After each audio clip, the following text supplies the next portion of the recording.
नमस्कार मित्रांनो, Arya academy YouTube चॅनलवर सर्वांचं स्वागत आहे. मित्रांनो, आज या व्हिडिओमध्ये आपण भारतीय रेल्वे पद भरती 2025 आर आर ग्रुप NTPC मागील वर्षी झालेले पेपर या व्हिडिओमध्ये आपण कव्हर करणार आहोत, जे की तुम्हाला पुढील येणाऱ्या परीक्षेसाठी अत्यंत महत्त्वाचे प्रश्न ठरणार आहेत. तुम्ही जर चॅनलवर नसेल तर चॅनल ऐकाने सबस्क्राईब करायचं आहे. चला तर मग व्हिडिओला स्टार्ट करूया. प्रश्न पहिला असा आहे, पुढीलपैकी कोण भारतीय राज्यघटनेच्या मसुदा समितीचे सदस्य नव्हते? पुढीलपैकी कोण भारतीय राज्यघटनेच्या मसुदा समितीचे सदस्य नव्हते? प्रश्न खूप महत्त्वाचा आहे मित्रांनो. ऑप्शन क्रमांक 1 म्हणजे A.V. ठक्कर. हे काय मित्रांनो, राज्यघटने म्हणजे भारतीय राज्यघटनेचे म्हणजे मसुदा समितीचे ते सदस्य नव्हते. हे आपलं योग्य आन्सर होईल. प्रश्न क्रमांक 2 मित्रांनो, हुमायूननामाच्या माध्यमातून मुघल सम्राट यांची झलक पाहायला मिळते. ते पुस्तक कोणी लिहिलेले आहे? हुमायूननामाच्या माध्यमातून मुघल सम्राट यांची झलक पाहायला मिळते. ते पुस्तक कुणी लिहिलेले आहे? हा पण प्रश्न खूप महत्त्वाचा मित्रांनो. मागील परीक्षेसाठी हा प्रश्न विचारण्यात आला होता. ऑप्शन क्रमांक 2 म्हणजे गुलबदन बेगम. कोण मित्रांनो? गुलबदन बेगम. हे आपलं योग्य आन्सर होईल. प्रश्न क्रमांक 3 मित्रांनो, भिंगाच्या शक्तीचे SI एकक कोणते आहे? भिंगाच्या शक्तीचे SI एकक कोणते आहे ते आपल्याला सांगायचे आहे. ऑप्शन क्रमांक 1 म्हणजे डायोप्टर. काय मित्रांनो? डायोप्टर. हे आपलं योग्य आन्सर होईल. प्रश्न क्रमांक 4 मित्रांनो, 1969 मध्ये भारतातील किती बँकेचे राष्ट्रीयकरण झाले होते? 1969 मध्ये भारतातील किती बँकेचे राष्ट्रीयकरण झाले होते? हा पण प्रश्न खूप महत्त्वाचा मित्रांनो. ऑप्शन क्रमांक 1 म्हणजे 14 बँकेचे राष्ट्रीयकरण हे 1969 मध्ये झाले होते. हे आपलं योग्य आन्सर होईल. प्रश्न क्रमांक 5 मित्रांनो, 2011च्या जनगणनेनुसार भारतातील महिलांचे साक्षरतेचे प्रमाण अंदाजे किती टक्के आहे? 2011च्या जनगणनेनुसार भारतातील महिलांच्या साक्षरतेचे प्रमाण हे किती टक्के अंदाजे आहे?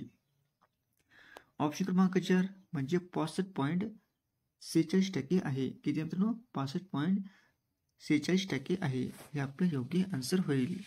प्रश्न क्रमांक 6 मित्रांनो, खालपैकी कोणता ऊर्जेचा एक पारंपरिक स्रोत नाही? खालपैकी कोणता एक ऊर्जेचा एक पारंपरिक स्रोत नाही म्हटलं मित्रांनो.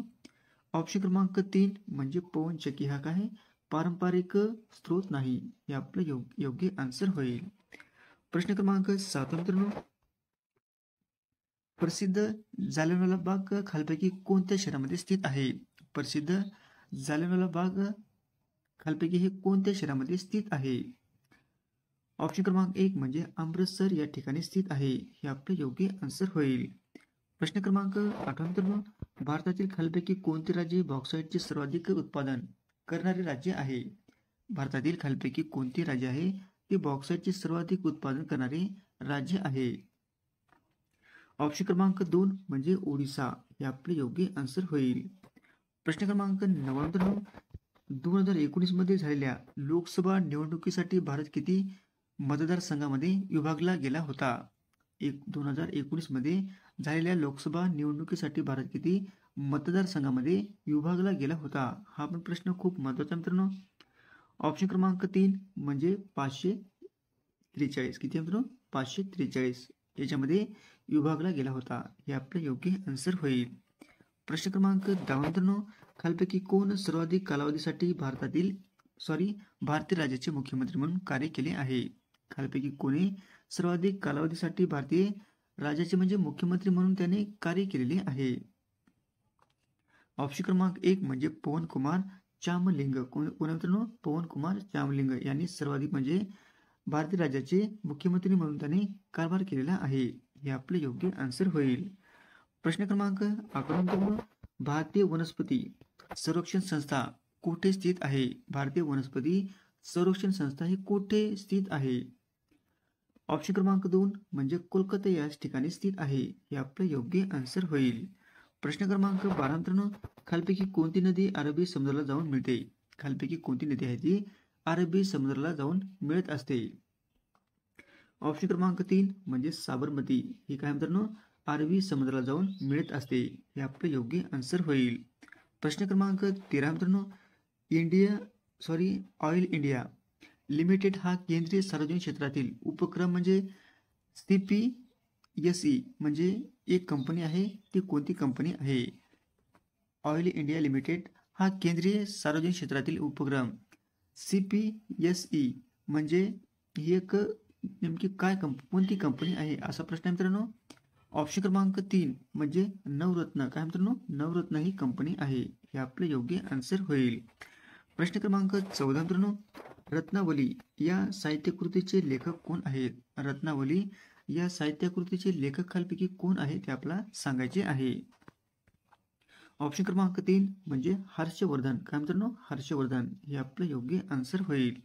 प्रश्न क्रमांक 15 मित्रांनो, भारताच्या 2011च्या जनगणनेनुसार भारताची जवळपास किती टक्के लोकसंख्या शहरी क्षेत्रामध्ये राहते?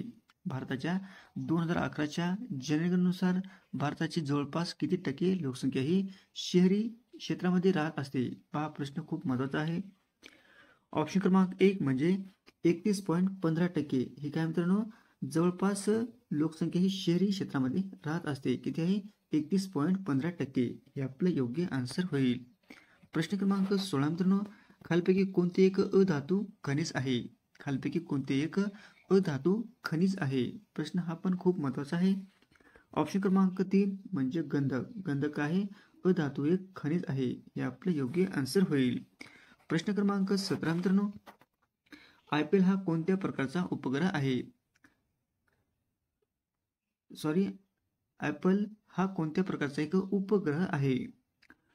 ऑप्शन क्रमांक 1 म्हणजे संप्रेषण विषयक उपग्रह. काय मित्रांनो? संप्रेषण विषयक एक उपग्रह आहे. हे आपले योग्य आन्सर होईल. प्रश्न क्रमांक 18 मित्रांनो, भारतात कोणती माती सर्वाधिक प्रमाणात उपलब्ध असून तिला अधिक साधनाने लागवडीखाली आणण्यात आलेली आहे? भारतातील कोणती सर्वाधिक प्रमाण असून म्हणजे कोणती माती आहे उपलब्ध असून तिला सर्वाधिक संधनतेने लागवडीखाली आणण्यात आलेली आहे? ऑप्शन क्रमांक 1 म्हणजे गाळाची माती.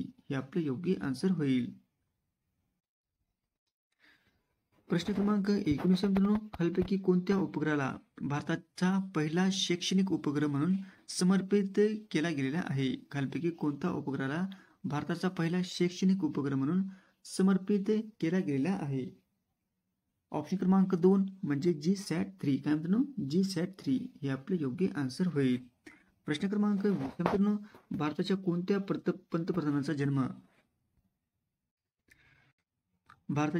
पंतप्रधानाचा जन्म भारताला स्वातंत्र्य मिळाल्यानंतर झाला होता? बघा प्रश्न खूप महत्त्वाचा आहे. भारताच्या कोणत्या पंतप्रधानाचा जन्म भारताला स्वातंत्र्य मिळाल्यानंतर झाला होता? ऑप्शन क्रमांक 2 म्हणजे नरेंद्र मोदी यांचा जन्म म्हणजे भारताला स्वातंत्र्य झाल्यानंतर झाला होता. हे आपले योग्य आन्सर होईल. प्रश्न क्रमांक 21 मित्रांनो, खालपैकी कोणता रोग जीवनसत्वामुळे होतो? खालपैकी कोणता रोग जीवाणूमुळे होतो? कोणता होतो मित्रांनो? ऑप्शन क्रमांक 3 म्हणजे काळपुळी. काय मित्रांनो? काळापुळी हा रोग काय होतो मित्रांनो? जीवाणूमुळे होणारा रोग आहे. हे आपले योग्य आन्सर होईल. प्रश्न क्रमांक 22 मित्रांनो, GRP म्हणजे काय आहे? GRP म्हणजे नेमके काय आहे? ऑप्शन क्रमांक 2 म्हणजे गव्हर्नमेंट रेल्वे पोलीस. काय मित्रांनो? गव्हर्नमेंट रेल्वे पोलीस, त्याला आपण GRP असे म्हटले जाते. हे आपले योग्य आन्सर होईल. प्रश्न क्रमांक 23 मित्रांनो, 26 नोव्हेंबर 2008 साली मुंबई येथे झालेल्या दहशतवादी हल्ल्याची चौकशी करणारी समिती कोणती आहे? 26 नोव्हेंबर 2008 साली मुंबई येथे झालेल्या दहशतवादी हल्ल्याची चौकशी करणारी समिती नेमकी कोणती आहे? ऑप्शन क्रमांक 1 म्हणजे प्रधान समिती. काय मित्रांनो? प्रधान समिती हे आपले योग्य आन्सर होईल. प्रश्न क्रमांक 24 मित्रांनो, खालपैकी कोणास भारतीय चित्रपट सृष्टीचे जनक म्हणून ओळखले जाते? खालपैकी कोणास भारतीय चित्रपट सृष्टीचे जनक म्हणून ओळखले जाते?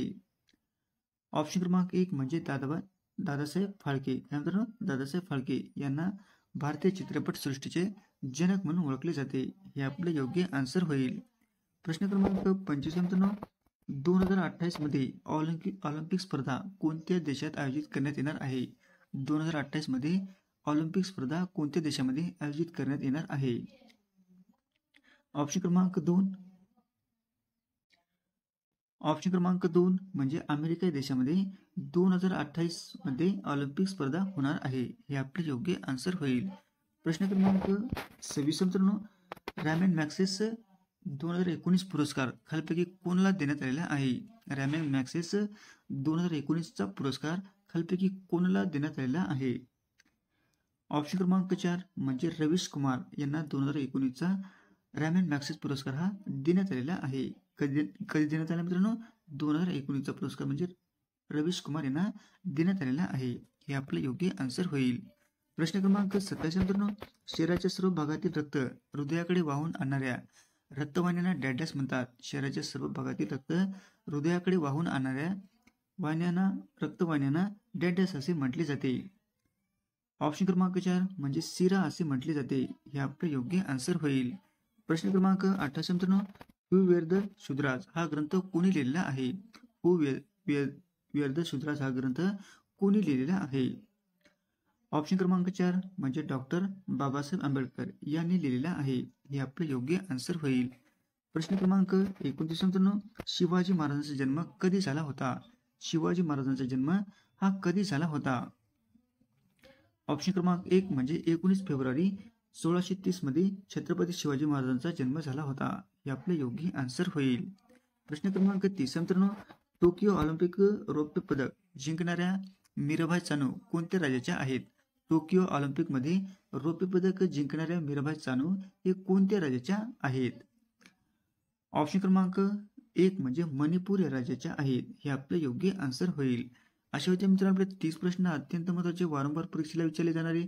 तुम्हाला जर व्हिडिओ आवडल्यास लाईक आणि चॅनलला सबस्क्राईब करायचं आहे. भेटू पुढच्या व्हिडिओमध्ये. धन्यवाद.